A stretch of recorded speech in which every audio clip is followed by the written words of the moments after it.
Hello, fellow Amazonians. It's David from Warner Polo here with another seller forum discussion. Today we have a forum post about scammers abusing Amazon's return policy. We have JT from who sell pet supplies, and they keep track of everything on their internal computer system and found out that 80% of their returns are fraudulent. How are they fraudulent? Well, it seems like people are using the products they sell on Amazon and then they would return it after. For example, they would return empty boxes, or they would return toys that were used and chewed up and then return before the Amazon return policy is over. Meds are sampled, used, and then returned either opened or completely empty. And this is a reality you have to deal with when selling on Amazon, because Amazon's return policy is usually up to 30 days and is usually no questions asked. You can return essentially anything on Amazon. They'll just take it back and let the sellers deal with it.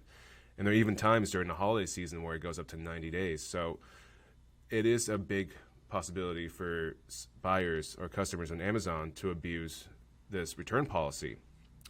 And for the most part, it is true that buyers can use products they buy on Amazon, consume it, claim it as defective, and then go and return it.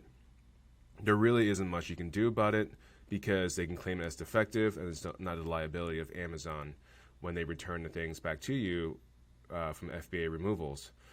There is one thing you can do if there are switcheroos, and a switcheroo is, let's say, this happens to us a lot at Warner Polo, is because we sell higher branded, higher margin, or just more expensive products that also have a lot of knockoffs or are much cheaper. So someone would buy our expensive products, and they'll also buy the knockoff product, which is at like 30-40% lower in cost. And then they would apply to return an item back to us, but instead of giving our products back to us, they will return the cheaper knockoff product. And what you can do is go to one of the links on Amazon, which I will post in the description, and you can choose to request for a reimbursement for a switcheroo, because it's Amazon's job to technically scan in and make sure that people are returning the actual product they bought. So that's one thing you can do and get reimbursements for. But in this case, if someone claims it's defective and they do return the actual product with the same barcode, then it's essentially, it's gone. You can't do much about it. Now, there is a solution here that I can suggest. At Warner Polo, this is what we do, is we price in our returns. So I'll give you an example. Let's say for one SKU you sell on Amazon for, you get $1,000 a month of shrinkage due to returns. So you're losing $1,000 of product costs and miscellaneous fees from customer returns. But on the other hand, you're doing $10,000 of sales a month for that same SKU. So what you can do is increase your price by 10%, which is $1,000 divided by $10,000 divided by 10,000, and that way you can offset that cost.